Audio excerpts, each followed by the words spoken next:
Hello students, welcome all of you again in online classes Chemistry with Vijayendra। आज हम अध्ययन करेंगे अणु कक्षक सिद्धांत मॉलिक्यूलर ऑर्बिटल थ्योरी, जो कि बीएससी पार्ट 3 में फिजिकल केमिस्ट्री का टॉपिक है।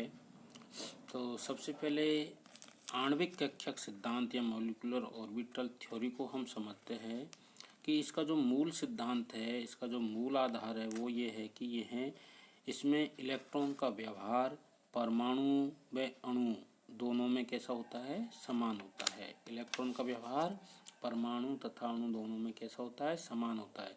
तो परमाणु में इलेक्ट्रॉन कहाँ रहते हैं, परमाणु कक्षक में रहते हैं। वैसे ही अणु में उपस्थित सभी परमाणुओं की इलेक्ट्रॉन संयुक्त रूप से उन सभी परमाणुओं के नाभिकों के द्वारा आकर्षित रहते हैं। जैसे किसी एक परमाणु के इलेक्ट्रॉन किसी एक नाभिक द्वारा आकर्षित रहते हैं, उसी प्रकार से उस अणु में उपस्थित सभी परमाणुओं की इलेक्ट्रॉन अपने अपने परमाणु से संबंधित नाभिक से आकर्षित रहते हैं या उससे बंधे हुए रहते हैं। और सहसंयोजक बंध का जो दूसरा महत्वपूर्ण सिद्धांत है, ये अणु कक्षक सिद्धांत ही होता है, जिसमें अणुओं में बंधन, प्रकृति तथा इनके विशिष्ट गुण जैसे चुंबकीय गुण, स्पेक्ट्रम आदि की विवेचना की जाती है।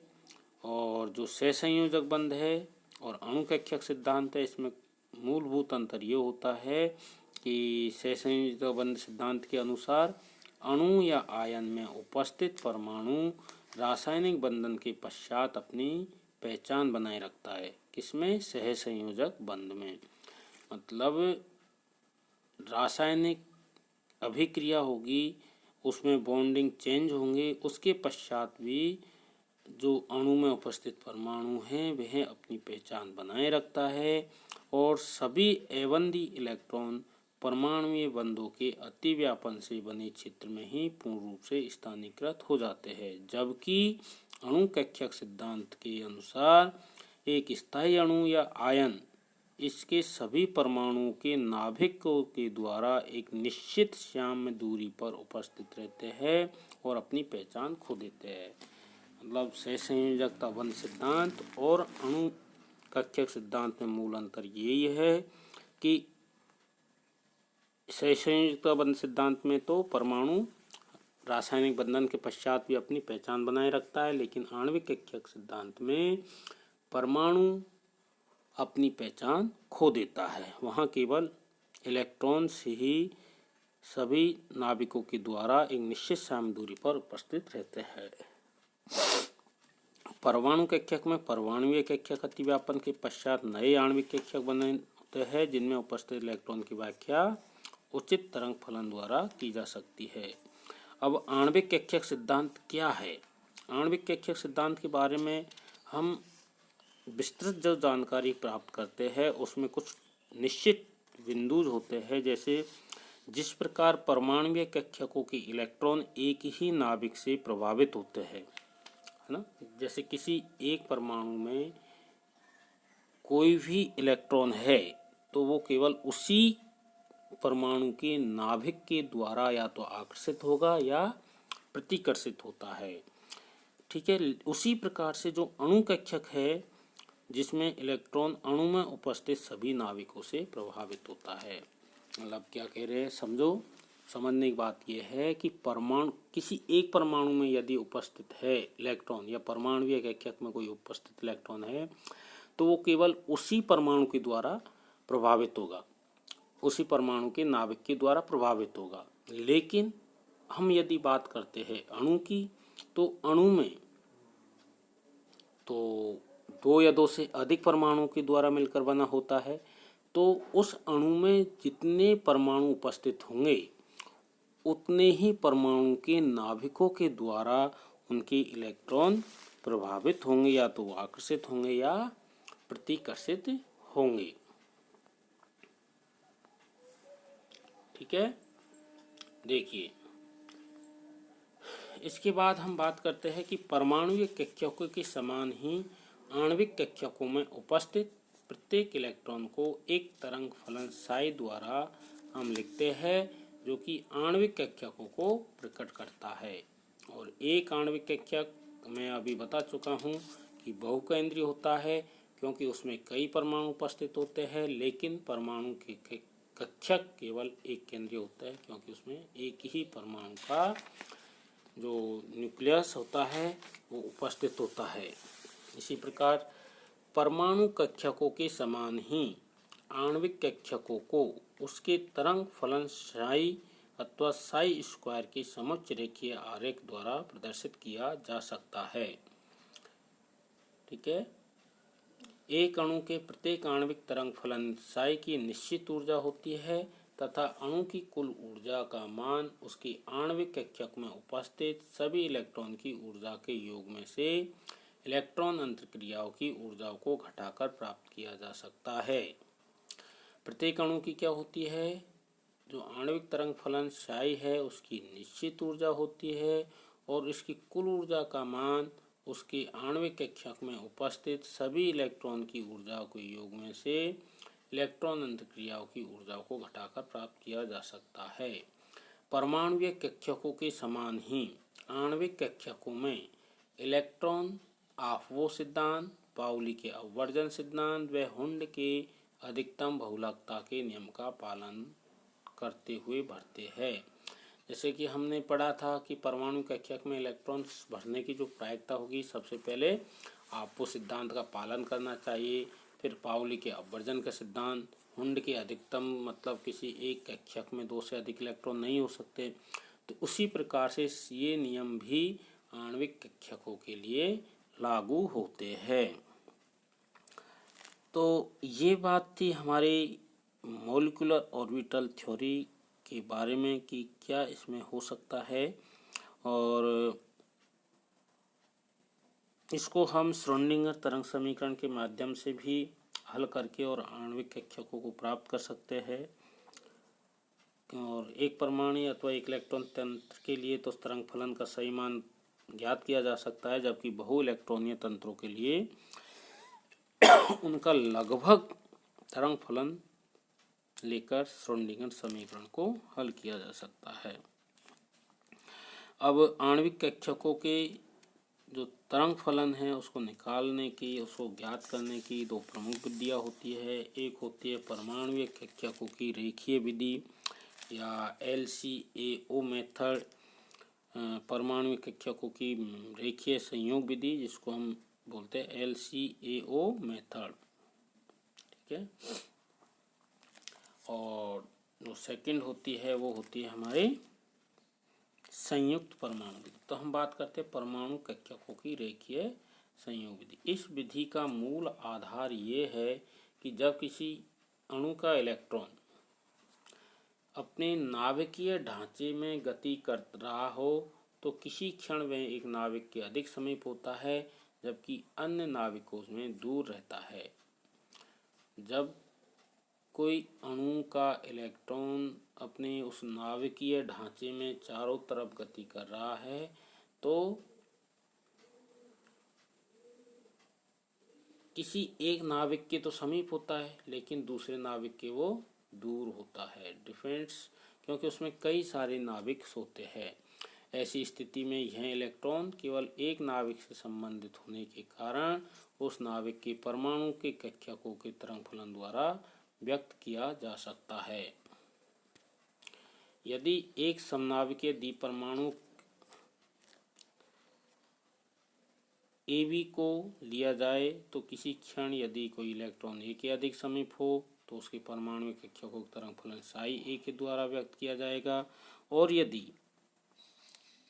उसका जो परमाणु कक्षक है वो B के अधिक समीप होगा, उसका B के नाभिक के अधिक समीप होगा इलेक्ट्रॉन, तो उसकी जो तरंग फलन उसको साई B के द्वारा हम डिनोट करते हैं। जैसे कोई भी मॉलिक्यूल A और B है, तो जब इलेक्ट्रॉन यहाँ होगा तो इसकी जो साई A होगी, लेकिन इलेक्ट्रॉन इसके समीप होगा तो साई B उसकी तरंग फलन होगी। तो इस प्रकार आणविक कक्षक तरंग फलन साई MO में मॉलिक्यूलर ऑर्बिटल में परमाणु तरंग फलन साई ए व साई वी उपस्थित होंगे तथा इसे परमाणु तरंग फलनों के रेखीय संयोग से बना हुआ माना जाएगा, जिसको हम इस तरह से डिनोट कर सकते हैं। Psi M O equal to C1 psi A plus C2 psi B, जहाँ पर C1 व C2 क्या है, मिश्रण गुणांक है, मिक्सचर कांस्टेंट है, और इनकी मान इस प्रकार निर्धारित किए जाते हैं कि साई एम ओ के लिए ऊर्जा का मान निम्नतम प्राप्त हो। इस प्रकार यदि 2 से अधिक इलेक्ट्रॉन हो तो उस स्थिति में आणविक कक्षीय तरंग फलन को हम इस प्रकार से निम्न समीकरण के द्वारा व्यक्त कर सकते हैं। ये देखिए, इस समीकरण के द्वारा यदि किसी जो आणविक कक्षक है उसमें 2 से अधिक इलेक्ट्रॉन है तो हम उसको लिख सकते हैं psi A psi I equal to integration I equal to 1 to n C I psi I. तो इस समीकरण के द्वारा हम उसके आणविक कक्षक तरंग फलन को लिख सकते हैं, जहाँ पर आई को हम 1 2 3 से लेके n तक मान सकते हैं। जब इलेक्ट्रॉन नाभिक ए के अधिक समीप होगा तो C1 Ci इक्वल टू 1 होगा तथा C2 इक्वल टू 0 होगा। जब इलेक्ट्रॉन नाभिक बी के अधिक समीप होगा तो C1 इक्वल टू 0 होगा और C2 इक्वल टू 1 होगा। इसके अलावा ये अन्य परिस्थितियों के लिए भी C1 C2 के मान समान व अलग अलग हो सकते हैं, जो परमाणु के प्रकार तथा उनसे संबंधित तरंग फलन साई ए व साई बी पर निर्भर करते हैं। यदि दोनों परमाणु ए व बी समान हैं तो साई ए व साई बी दो समान कक्षकों को निरूपित करेंगे तथा दोनों कक्षकों के मिश्रण गुणांक भी C1 और C2 कैसे होंगे, समान होंगे। तो इसमें तरंग फलन साई ए को इच्छानुसार हम धनात्मक भी ले सकते हैं और साई बी का मान हम धनात्मक या ऋणात्मक हो सकता है। ये डिपेंड करता है, यदि 2 तरंग फलनों का चिन्ह समान हो तो वे एक ही फेज में होगी, और यदि संयोग एक फेज में होगी तो उनका योग हो तो वो एक बड़ी संयोग से कैसी तरंग फलन देगी, बड़ी संयोग। लेकिन यदि विपरीत चिन्ह है तो विपरीत फेज में होंगे। इस प्रकार से दोनों को एक दूसरे से नष्ट कर देंगे, जिसको हम इस प्रकार से इन चित्रों के माध्यम से समझते हैं। यहाँ देखिए, जैसे साई ए व साई बी तरंग फलन है, 2 परमाणु कक्षक संयोग से आणविक कक्षक प्राप्त होते हैं जिनकी तरंग फलन साई ए व psi B psi star X होती है। तो हम यहाँ देखते हैं कि 2 कोई भी परमाणु हैं ए और बी, ठीक है, साई ए और साई बी। तो यहाँ पर इनकी जो तरंग फलन है इनको हम देखते कि ये इस प्रकार से जुड़ करके और ये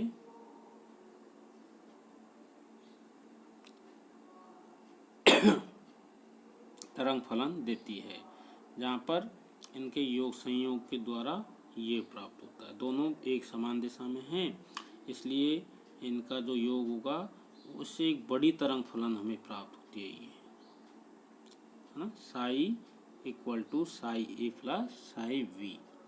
लेकिन यदि स्थिति ऐसी हो कि जब दोनों ही तरंग फलन एक दूसरे के विपरीत दिशा में हो या उनका साइन दूसरे में हो तो हम इसको इस तरह से लिखते हैं Sai star psi A minus psi B, और उस स्थिति में ये दोनों एक दूसरे को क्या कर देती है, नष्ट कर देती है। जैसे कि ये देखिए, ये साई ए है जिसका जो पॉजिटिव है, लेकिन साई बी क्या है, यहाँ नेगेटिव है। अब साई ए और साई बी दोनों मिलती है तो उस स्थिति में ये दोनों क्या करेगी, दोनों तरंग फलन एक दूसरे को नष्ट कर देती है और एक बंदी होता है, और ये इसका जो हमें प्राप्त होता है psi star equal to psi A minus psi B, जो कि हमें इस तरह से प्राप्त होता है। ठीक है, इस प्रकार तरंग फलन साई वाले कक्षकों को बंदी आणविक कक्षक कहते हैं, जिससे दोनों परमाणु कक्षकों के तरंग फलन साई ए साई बी के चिन्ह समान होते हैं तथा इस आणविक कक्षक की ऊर्जा भी दोनों परमाणु कक्षकों की ऊर्जा से कम होती है। जबकि तरंग फलन साई स्टार वाले कक्षकों को ये विपरीत बंदी आणविक कक्षक कहलाता है। ये क्या कहलाता है, विपरीत बंदी आणविक कक्षक कहलाते हैं, क्योंकि इनके दोनों परमाणु कक्षकों के तरंग फलनों के चिन्ह कैसे होते हैं, विपरीत होते हैं, और इन दोनों की ऊर्जा परमाणु कक्षकों की ऊर्जा से भी अधिक होती है। ठीक है। किसी समनाभिकीय द्विपरमाणुविक अणु AB के लिए परमाणुीय तरंग फलन साई ए व साई बी के रेखीय संयोग द्वारा निर्मित बंदी आणविक कक्षक व विपरीत आणविक कक्षक को हम निम्न प्रकार से लिख सकते हैं। इसके लिए यदि हम मॉलिक्यूलर ऑर्बिटल थ्योरी की बात करते हैं इस प्रकार से कंपाउंड के लिए, तो साई ये ए और बी मॉलिक्यूल है। इसके लिए यदि हम बात करें तो ये इसकी साई ए इसकी तरंग फलन है, साई बी इसकी तरंग फलन है बी मॉलिक्यूल की, ये ए मॉलिक्यूल की। इन दोनों की तरंग फलन में यदि दोनों समान दिशा में होंगे तो psi equal to psi A plus psi B होगा, लेकिन यदि दोनों विपरीत दिशा में होंगे तो psi star psi A minus psi B होगा। इस स्थिति में ये हमारा कहलाता है bonding molecular orbital theory, bonding molecular orbital, और ये एंटी बॉन्डिंग मॉलिक्यूलर ऑर्बिटल यानी प्रतिबंधी आणविक कक्षक, जिसकी ऊर्जा बंदी आणविक कक्षक से अधिक होती है। ये एनर्जी है बढ़ते हुए क्रम में। ठीक है, तो ये था हमारा एक सिंपल LACO मेथड, जो कि समझाता है हमें कि किस प्रकार से मॉलिक्यूलर ऑर्बिटल थ्योरी के माध्यम से हम किसी मॉलिक्यूल में उपस्थित इलेक्ट्रॉन्स की तरंग फलन को किस तरह से हम डिनोट कर सकते हैं, किस प्रकार से हम उसको ज्ञात कर सकते हैं, उसकी आणविक कक्षक की ऊर्जा प्रकार को किस प्रकार से हम दिखा सकते हैं। अब हम बात करेंगे हाइड्रोजन अणु आयन का LCAO सिद्धांत, मतलब हाइड्रोजन अणु आयन को हम किस प्रकार से इस रेखीय संयोग विधि के द्वारा ज्ञात कर सकते हैं। हाइड्रोजन अणु आयन होता है जिसमें 2 प्रोटॉन और 1 इलेक्ट्रॉन उपस्थित होता है।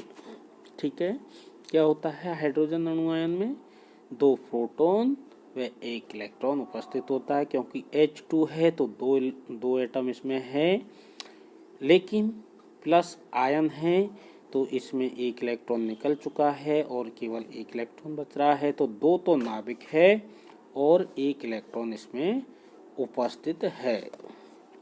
तो हाइड्रोजन परमाणु की निम्नतम ऊर्जा का परमाणु कक्षक क्या होता है, 1s होता है।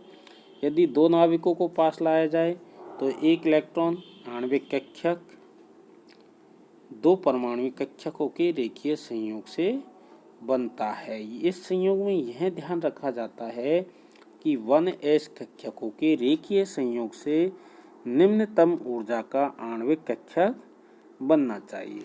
तो हाइड्रोजन परमाणु या हाइड्रोजन अणु आयन के 2 परमाणु होते हैं HA और HB, जिनके परमाणुविक कक्षक कैसे होंगे 1sv तथा 1sv।